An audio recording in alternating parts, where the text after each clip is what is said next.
రేపు రథసప్తమి రోజు సౌభాగ్య బంధన వ్రతం చేస్తే స్వర్ణ కాపురం కుదుట పడుతుంది అక్క అని మా శకుంతల చెప్పింది వదిన గారు. అది చెయ్యలేని స్థితి. అది చూసి నేను భరించలేకపోతున్నాను వదిన గారు. ఏమండి, ఎందుకు చేయకూడదు? ఎలా చేస్తాం వదిన గారు?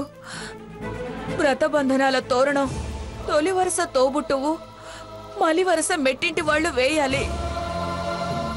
ఇప్పుడు దాని తోబుట్టువు అక్కడే ఉంది, మీరు రాలేని పరిస్థితి.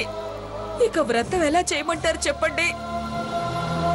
ఇప్పుడు స్వర్ణ ఉన్న పరిస్థితి చూస్తుంటే అది మళ్ళీ ఆ ఇంటికొచ్చి భర్తతో కాపురం చేస్తుందన్న నమ్మకం నాకు ఏ కోసైనా కలగడం లేదు.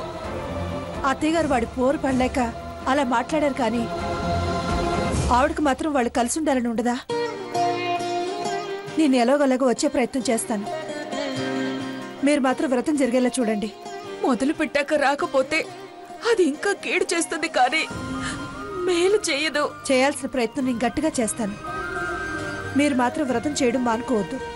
అలాగే, మీ మాట మీద నమ్మకంతో రేపు దానితో సౌభాగ్య వందన వ్రతం చేయిస్తాను. అలాగే ఉంటాను వదిన గారు.